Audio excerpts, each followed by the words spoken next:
Hello and welcome to High and Tight on GameTimeCT. I'm Scott Ericson. We're joined as always by Pete Paguaga. Pete, what's up, buddy?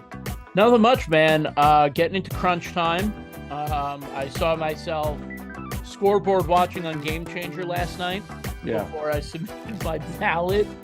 There were a couple of good games going on. Obviously, last week, some good games, some big matchups. We're seeing a lot of teams play, more. I think Xavier played 4 games last week.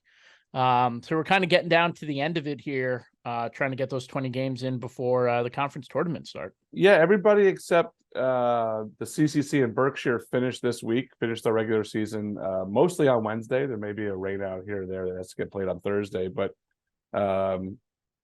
regular season's ending. The state rankings are sort of filling in the way they're going to look, kind of. Again, those CCC and Berkshire teams will have a say in that and where the standings rank, especially in Double L with Southington and Newington, who play each other on Wednesday, and both I think have 3 or 4 games left. Right now, Newington's the number 1 seed in Double L, which would be interesting if one of those FCI teams had to go up there and play a game. With their all of their 98 power points. Is what it is. Look, if they beat Southington, then they'll probably get that number 1 seed. If not, it's going to be sort of wide open. Southington could even slide up there. You really just want to get one of those top 4 so you don't have to go anywhere. But if you have to go somewhere, you got to go somewhere. But before we get to the state tournament, which we'll talk about in the upcoming shows, we got all the conference tournaments coming up, starting this Saturday with the FCI, continuing with the SEC, SWC, Shoreline, all that stuff. I know that you're not a huge fan of the conference tournaments. I like them for some reasons, and I don't like them for others. Obviously, anytime you have non-counting games in your state record, essentially exhibitions, it gets a little dicey. But for some teams, it's very important to go and try to win your conference tournament because those are the teams you play every year, and that's what's important. Yeah, I believe every conference has a tournament, but the Berkshire League and the CCC. I believe that's true. That's true. Yeah. I know that there have been changes over the years. Conferences have added, have not. If they don't let us know, we don't really know. Because like CCC just added a softball tournament a couple of years ago, but there still is not one for baseball. Yeah. I like it for certain conferences. How about that? I love going to the CCC finals every year at Palmer Field. I like going to the Shoreline Championship. Yeah. I'll tell you this, the SEC Championship, which I've been to, I think the last 5 years, like it's a fun one. It's a fun game.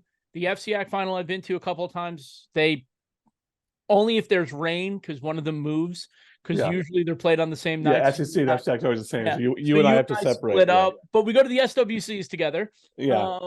But SWCs, you weren't there last year, I think, because of weather. You were, I think you were at the Shoreline Palmer Field thing that night. Yeah, it was something like the NVL. Like I've been to the NVL. Like, don't get me wrong, the championships are fun, but it gets kind of dicey with the pitching, and the pitching rules that we have in place in this state are very important.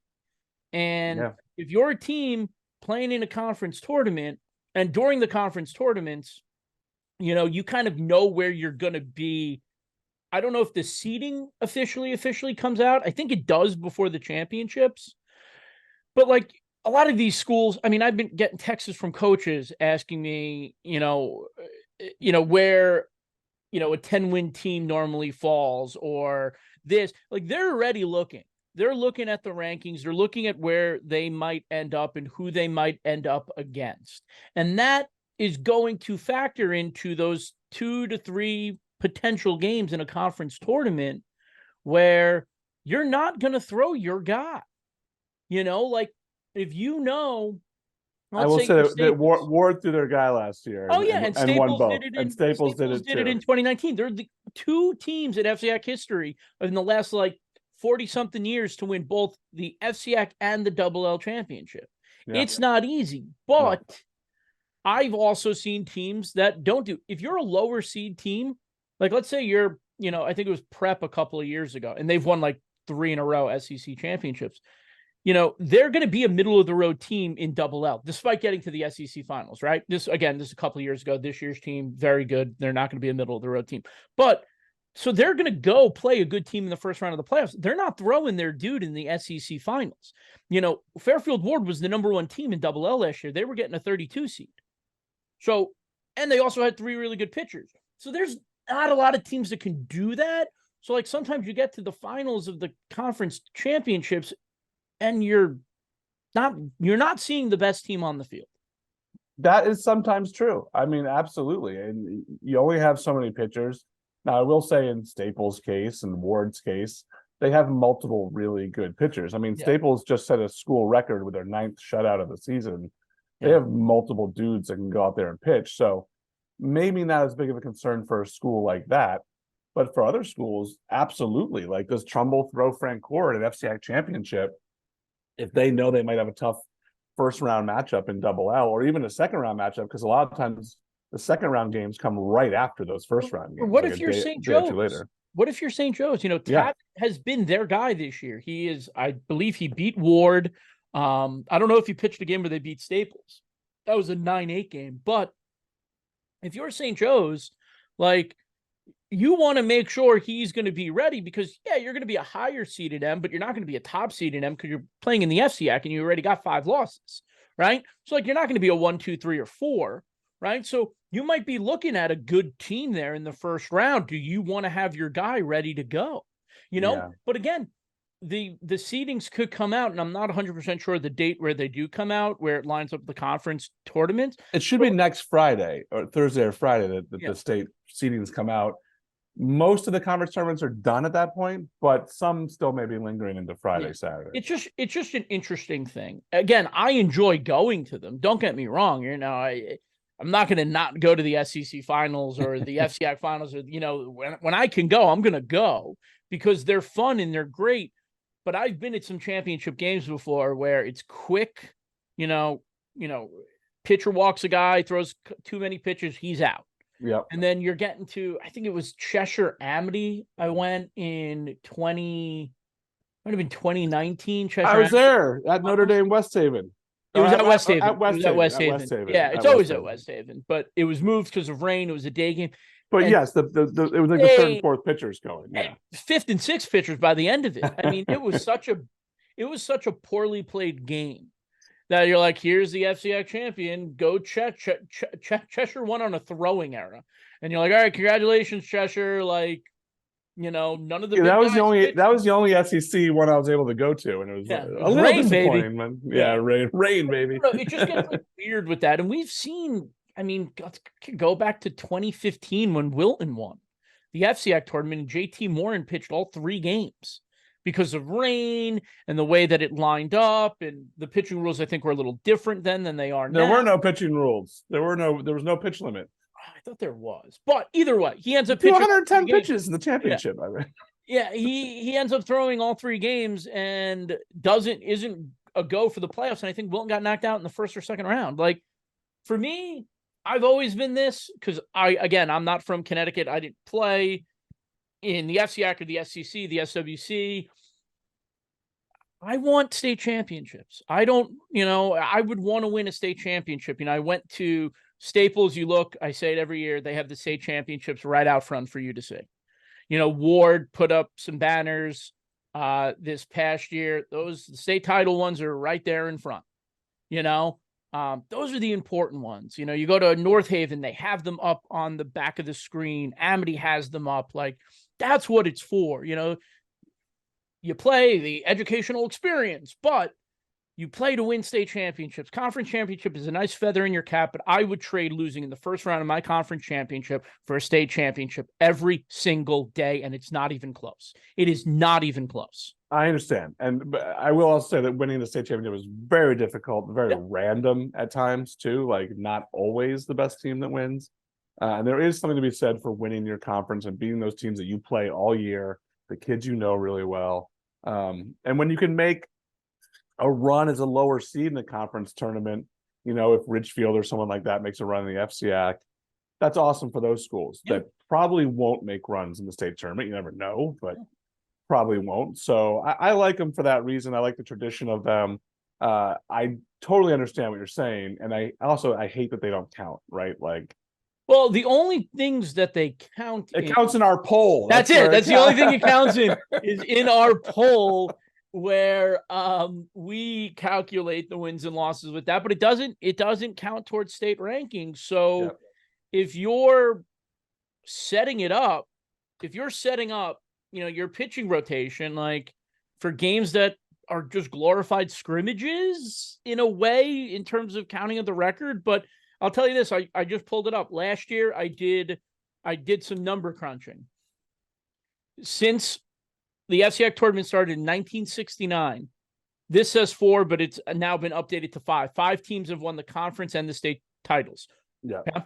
5. In the SEC, the tournament started in 1995. 5 teams have done it. I think Amity, mostly Amity, 4 times. I think Amity is 4 of the 5. The SWC tournament, which started in 1996, 1 team has won a conference championship and a state championship in the same year. And the NVL, tournament, which started in 2006, 2 teams have done it. That might be St. Paul didn't win the NVL championship last year, so it's still 2. Right. Yeah, I understand. I completely understand what you're saying. And like you said, some of those teams may not have been fully committed to winning the conference, knowing that they had a good shot to win a states, right? So then maybe Matt Scott doesn't throw in the SWC playoffs and they save him for the state because that was their goal. Yep. And that's what they wanted to win. And they did. Yeah. And for some teams, when you're in Class M or Class S and your conference is really tough, St. Joe's, Barlow, schools like that, you can say, look, our better shot is in states. Yeah. Than trying to run through our league here. So let's save our pitchers. Let's get everyone lined up. Let's get everyone healthy, and let's go into states. I will say this. I think for some of the non-double L's and L's in our poll, I think winning those conference, like if St. Joe's goes out and wins the FCAC tournament and then goes out and wins M, I'm going to give them a lot of love in the poll. Yeah. I know back in, when did they win their last title? Was it 2019 or 2018? St. Joe's. State, I think it was 18.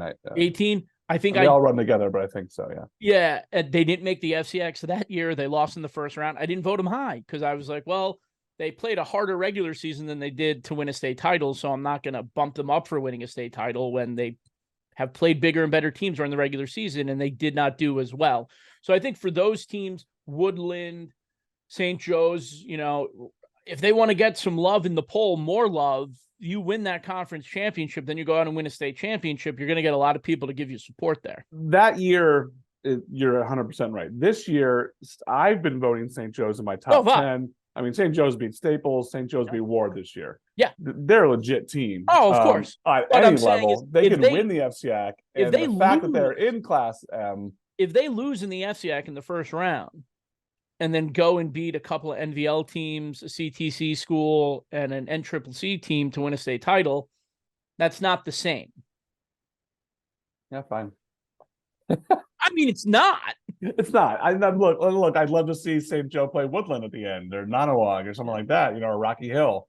But who knows? You never know what's going to happen there. I even think for Guilford, I think the SEC tournament is going to be huge for Guilford. They're 17-3 this year. I don't know where they'll fall in the SEC standings, though the SEC does an amazing job with their website. The standings have not been updated since May 8th. I looked this morning. Yeah. Yeah. So I don't know where they officially fall in terms of the seeding for the SECs, but I think I think they might be the number 1 seed. I was trying to figure it out, but I couldn't. But yeah, because I don't know which games count, and they have the divisions and all that stuff. But yeah, I think Guilford's going to be up there. Confusing, but I will say, you look at Guilford and they had a great year. And if you follow me on Twitter, give Nick Marullo all the coaches awards. I mean, he's just done a phenomenal job, and it was tough at the beginning there. They've been on fire, but I look at that schedule. Fairfield Prep is missing. Amity is missing. They played Notre Dame West Haven twice. They split with them. That's huge. But I think for Guilford to go into the SECs, Hamden's not even on that. If they go into the SECs and win a couple of games and beat some of those programs, that's going to be great for them. It's going to be great. And then they're in Class L too. So obviously there's some games that can win there. Notre Dame, West Haven's there. I feel they're really good schools. It's going to be fun. I mean, I enjoy it either way. You know, like I said, if the games don't count or not, I still like the conference tournaments. Yeah. It gets you ready for the state tournament. It gets you that feel of one and done. It gets you a few dog piles. It gets you excited for the state tournament. And the state tournament is just, while I don't love the format, I do love the excitement of the state tournament. Like, I wish it was set up differently, but the way it is, it makes it very exciting every game, because you have one bad game and you're out and you're done and your season's over. Your high school career could be over. Yeah. All right, let's go quickly. Let's go through who do we think is going to win the conference tournaments for the leagues that have conference tournaments. Are you ready? I will run through them for you. We'll go in alphabetical order. Are you ready?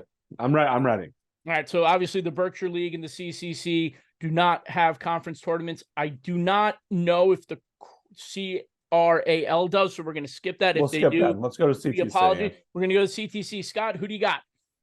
Man, I had Abbott Tech all season, and then Wilcox kind of snuck up on me there, but I'm going to stick with Abbott. They've been winning that tournament. I think Abbott's going to win it again.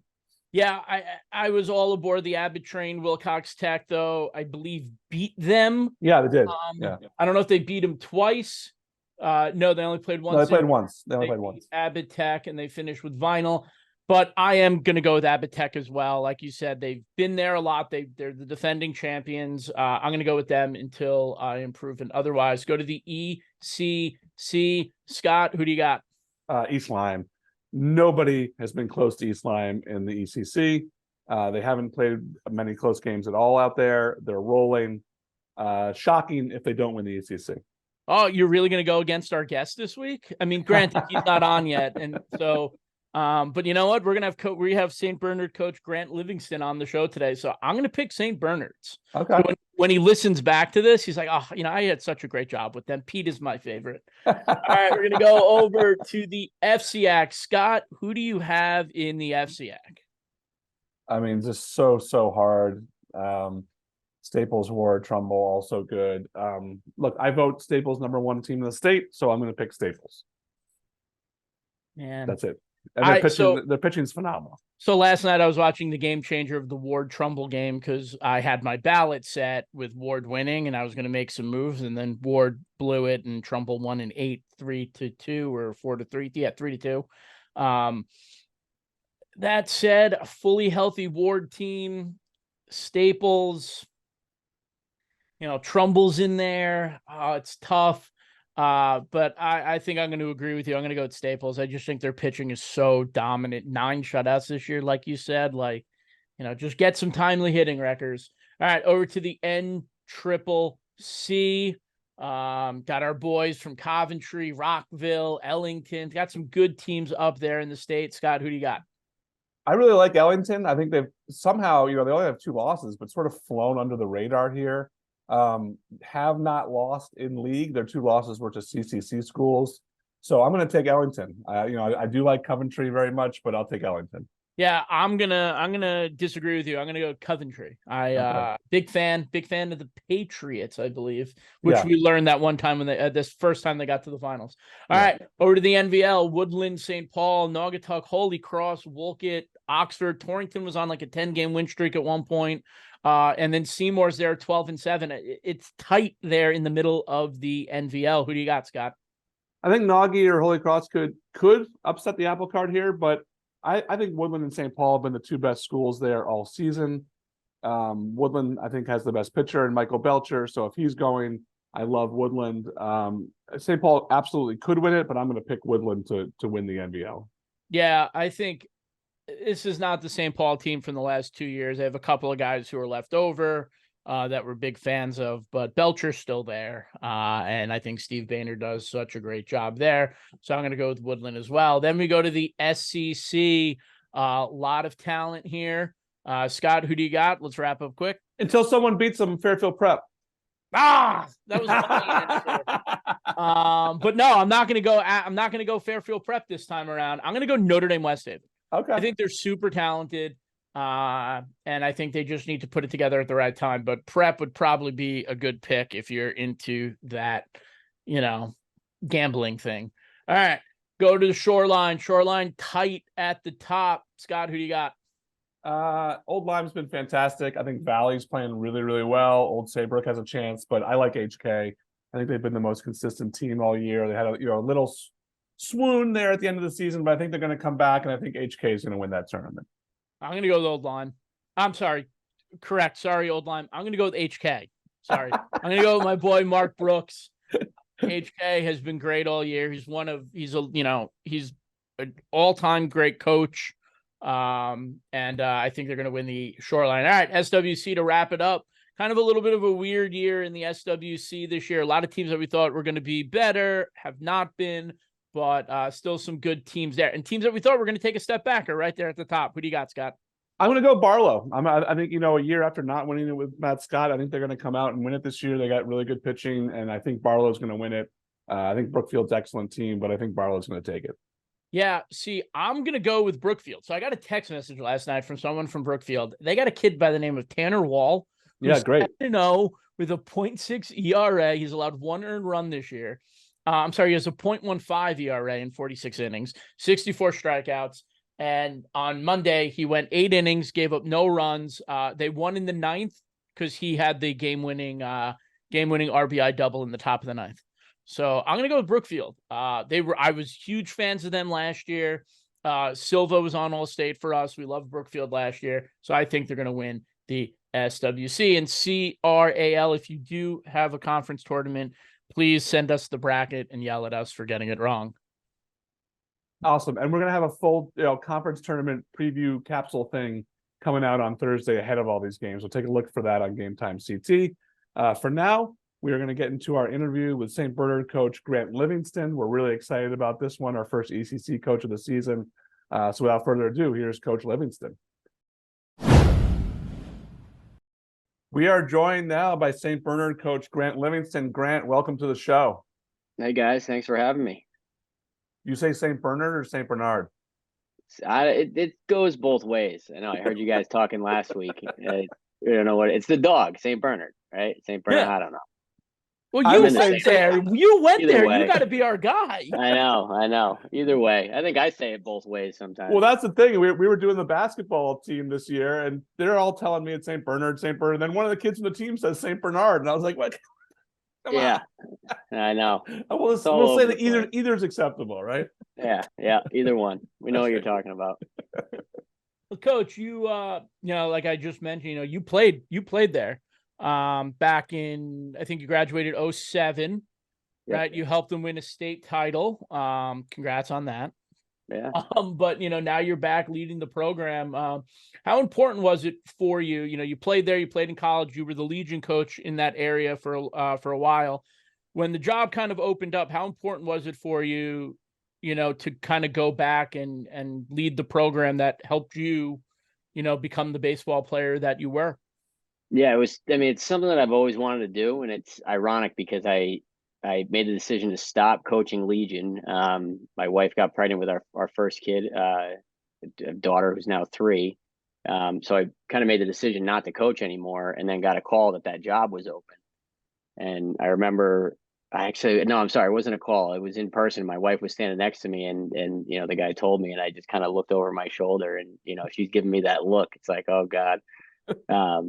But it was, it was definitely something I wanted to get back to. I wanted to get back up there and kind of, get that, get the program back on that. Like, we were on a really good winning track those, 4 or 5 years there. The talent that was coming through, either winning a state championship, going to a state championship, the ECC finals, all that stuff. So it just kind of, it fell off for a little bit and then kind of teetered, came back and forth a little bit. But it was something that I definitely have my eye on, and obviously, took the job. But it's super important and just like, valuable in terms of just like, having played and knowing, some of the players that date back well before me, and some of the great baseball names that have played at St. Bernard's, and just doing the program right. But yeah, very, very important. And I'm super happy that I did end up taking it. What was the biggest thing for you guys to get from when you took over to where you are now, where you're near the top of the ECC standings and the top of the state rankings? Mentality, probably the biggest thing, right? I mean, they're high school kids. It's not not a college program. It's not you're not dealing with kids that have signed and, you're playing, low pro ball or anything like that. It's all mentality when they step in the box, when they're throwing a pitch, they're thinking about, the 5 different hitting coaches they're working with and the 3 different pitching coaches and all the other stuff. It's calming that mind and, walking that fine line between like confidence and cocky a little bit. But being able to trust, that you're a good baseball player and, we're a good baseball program and our product's on display at all times. It's that mentality and just getting them to buy in and sink into that. So that's just, when times get hard in a game, they can kind of revert back to that. Who were some kids who have really jumped out for you guys, stood out, helped you guys get to, where you guys are right now? Yeah, I mean, early on in the season, we had a freshman come in, Desmond Powers, pitcher, 6'3", right-hander, throws heavy fastball, curveball for a strike, changeup for a strike, and he won some games early on. He tweaked his elbow a little bit. We're waiting to see if we get him back for the end of the season, but he helped us win some games early on that we were not expecting. We're not expecting to have his arm. And then outside of that, I have 7 seniors on the team, 5 of which are starters. Joe Basso is a luxury to have behind the plate. He's hitting close to 500 right now for us. And he's just an anchor in the lineup. And, so a bat that guys are kind of afraid to throw to right now, or at least they were in the beginning. We got another senior transfer in from Ledyard, Zion Frazier, who's going to Stony Brook. So he's kind of come in seamlessly in that 4 spot and given Joe some cover. And then a couple other seniors, the first baseman, Ethan Chavez, who also pitches. He's got a bunch of wins for us. And junior Martin Light was a guy who he's our center fielder. And we kind of had the conversation at the beginning of the year, like, I'm going to need you to maybe eat some innings here and there, not really starting games, but just kind of, using you when we need you. I think he's 3-0 right now, and he threw a perfect game yesterday against Old Saybrook, which is, he's wild that happened with him. It was the first one I've been a part of.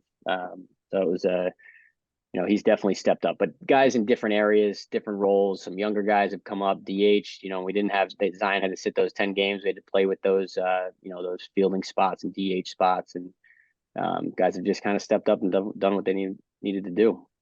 Pitching's been phenomenal. I think you guys have only given up 4 runs once. I mean, that is remarkable in high school baseball. Has it just been the depth that's really helped there in that regard? Yeah, I think it's definitely the depth and they're throwing strikes. That's the biggest thing, especially with the pitch count. When you knock an arm out, everyone's got 1 or 2 arms, but when you knock one out, and especially with a 20-game season and you're trying to plan out your games and who's throwing when, and you got the pitch count, he's got to sit this many days, and you knock an arm out, it's that can be the deciding factor in a game. And they've kept their pitch count low. They've thrown strikes. Their bullpen side work, all the stuff leading up to keep themselves healthy has been there. And our fielding, honestly, has been a big, a big plus. Even yesterday in that perfect game, Martin only struck out 9. We had 12 putouts in the field. So we've been playing solid defensively, and that's been it's gotten us out of some jams with runners on, and we work really hard at our defensive work, and it's kind of a cliche, but all around team effort from the pitching side. But they do what they need to do when they step on that mound. You guys, you jumped out 9 or 10 wins in a row, but how big was that Waterford win there to kind of say we're here too? Like, because Waterford is kind of that team in the ECC, isn't it? Like, yeah, they're the measuring stick. Yeah, kind of. That was a big win. That was definitely a big win. They had to come up to the hill. So that was nice. I don't think they had come up there. At least I remember playing them when I was a senior in 2007. We beat them up there. We were both ranked, I think, in the top 10 of the state. That was a battle up there. And we battled again. It was a 3-1. They had us 1-0 into like the 4th or 5th, I think. And Basso came up with a big hit. O'Leary came up with a big hit, our shortstop. So that was definitely, I think that definitely that opened some eyes, got some people to take a look, because we don't play the top teams in the conference. We don't play our out of conference schedule this year isn't exactly the strongest. So it's tough to get some looks in that sense, but it's good to we do have those 1 or 2 games with those teams that people know, and to knock them off, it definitely opens some eyes.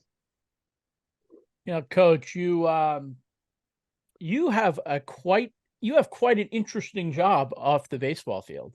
And please tell me if I'm saying this correct, but you're the director of content for the Connecticut Sun?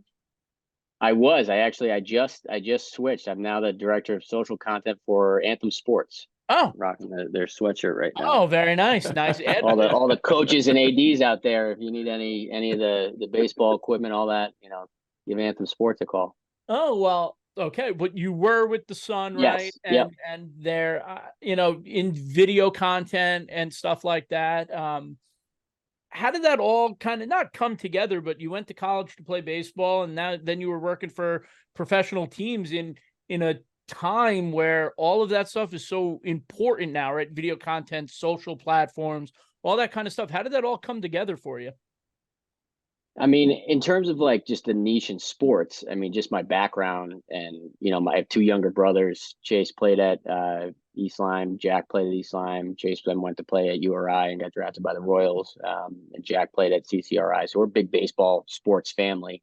So sports just kind of makes sense, I guess. And, the video side and marketing side was something I got into, obviously in college, and it just kind of played out that way. Just kind of drawn to what I liked, and you get put a little bit more effort into things that you like and you're good at. So it was kind of a seamless fit. I was lucky to get a job, a couple of the jobs that started off my career that kind of led me off that way. But to work in pro sports was was a great experience. A lot of hours, long days and nights, but it was a great experience. Yeah.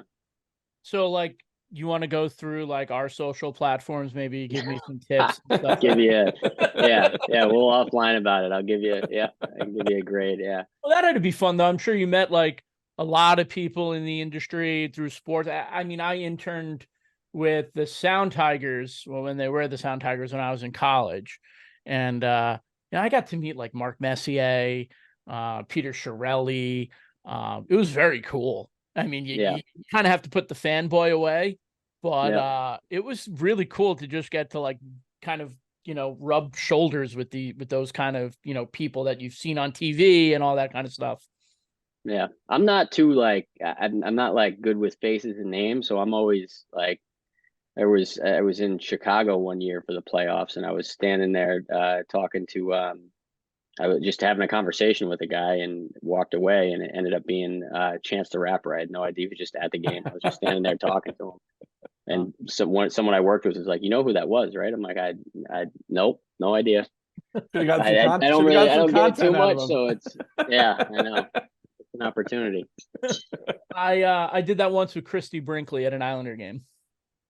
I was just. I feel like they appreciate that more. I feel like they appreciate that a little bit more than someone who's standing up.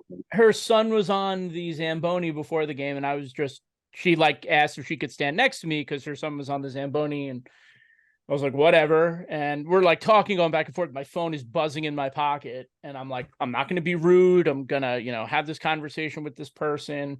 And then she left. She said, "Thank you for letting her stand there." Whatever. She went in the tunnel, got her son, and walked away. And it was my dad.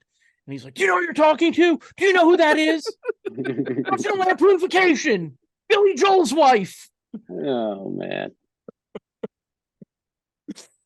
That stuff is really important, though. That stuff is important to young athletes now. I mean, do you see that with as you got back into high school, that the kids are a lot more aware of all that stuff and a lot more aware of social media and everything? Yeah, especially. I mean, it's with the NIL deals and all that, like if you have a platform, a voice that people are listening to, it almost makes you a little bit more. Sometimes the argument could be made on both sides of this. It makes you more valuable, makes you less valuable.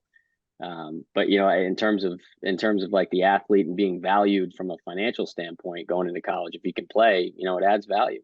I think personally, I think it's a good thing because it keeps the kids in check. You can't, you do something that's, not so good. Everyone's going to see about it, hear about it, the whole thing. And that's going to affect, if you want to play sports in college, it's going to affect, your path. So the argument can be made on both sides. Personally, I think it's a good thing. But it makes them a little bit more in check. Definitely, some things I'm sure, everyone looks back on that they've done in high school where they're like, it probably wasn't a good decision. Some of these kids now just aren't even putting themselves in those positions because they know it could, how it could affect them in the future. Absolutely. And how do you balance the kind of, I mean, the social media stuff is sort of a look at me, and then you have a team aspect that you have to focus on. Do you ever have to talk to kids, and you don't have to be specific, but about balancing that?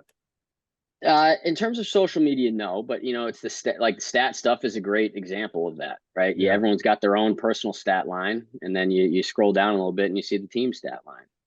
And we talk about this a lot, but the only important team stat line is that win and loss column. And however the numbers shake out up top to get there, it doesn't matter. We just want to keep adding numbers to that win column.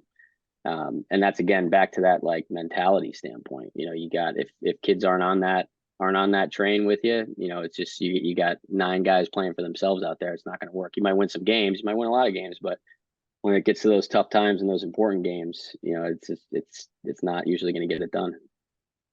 We talked earlier about how the whole ECC tournament's going to be at Dodd Stadium. How cool is that for the kids to get to go play all the games there? Yeah, that's great. That's how it used to be. So I guess they're bringing it back there. It's a place those kids, like especially everyone from this side of the state, loves playing.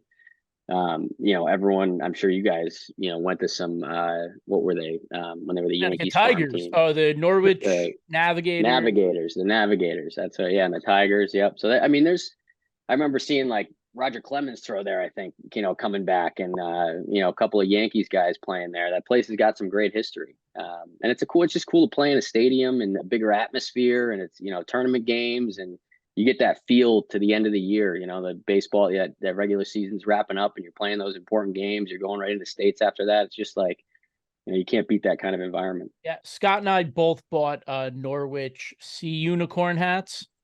I got a shirt.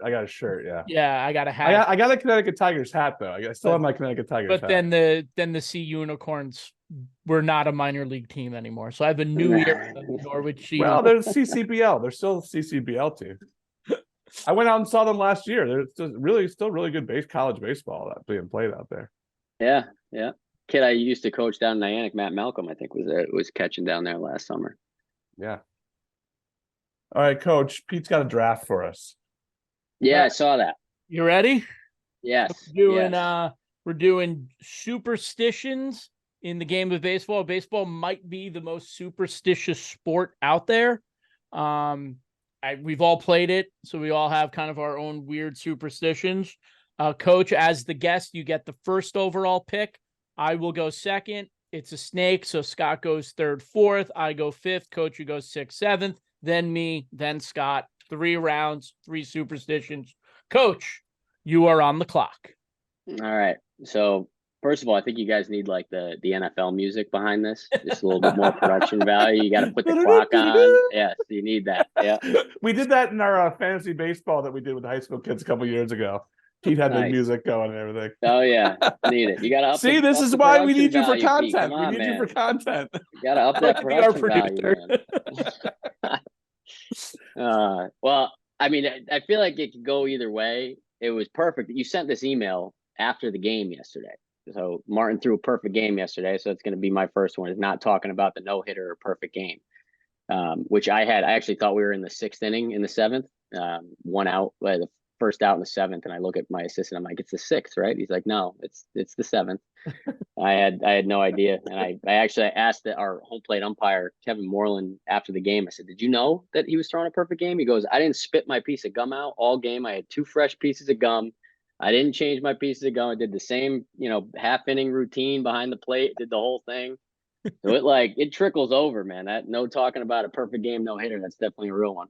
All right. That's definitely a good one. I'm going to go, and this was me because I didn't get many at bats. So when I did, I made the most of them. I kept everything the same. So if I played and I got a hit, I wore the same thing the next day. I didn't watch anything.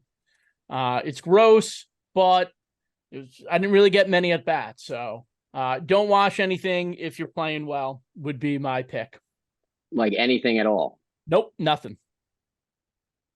Stay dirty. The hits stay in the uniform and the under uniform. All right, Scott. My number one, and I even do this as a reporter for some reason, but it's just always stuck in my head. Don't step on the lines when you're going in on and off the field. You jump over the white line. You never step on the line. Yep.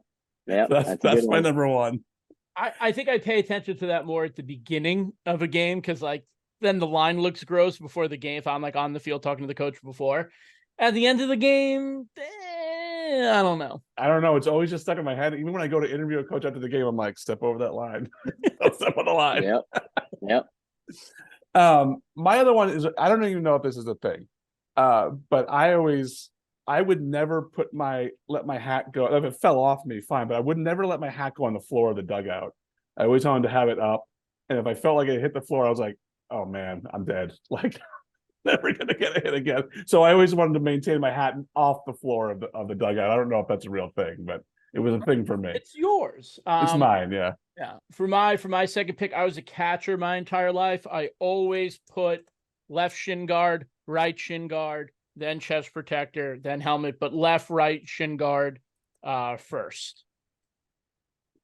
It's a good one.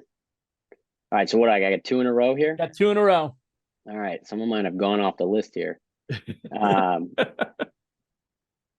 So this was one I picked up in college, but we just like when we were winning, we were up, everyone just yelled spots at the, when the first pitch was thrown. And you had to be sitting in your same spot or at your same spot on the bench, bucket, chair, whatever it was. Like that first pitch came out, someone yelled spots, you were at your spot. And then if you're losing, it's like change it up. You got to move different bucket, different chair, wherever you're going. But spots is a big one. Yeah. That's a good one. And then I got one is definitely it's more of like a one I've picked up as from a coaching perspective, but it's like practice it. It's this practice thing I do. It's a 21 outs. I do it every year. We do it twice a week. Regardless, but it's something I picked up from Jimmy V. He used to practice cutting down the nets. He'd have a practice, he'd bring a ladder in, and those guys would go up and cut down the net. So when we do our 21 outs, when we hit the 7th inning, they come in, we have a 1-run lead, they break it down, go out, we play the music, and when they make that 3rd out, if they hold that, hold the 1-run lead, they all run on and dogpile and and we won that 21 outs like we won the state championship. So we practice what we want to do. That's the superstition in my own head, but that'd be my number 7. I've heard that a lot more in recent years. I know the Mets practiced that, I believe, in spring training last year. Buck Showalter did it. I think a hockey team did it. I think UConn men had something along those lines of like, I love that.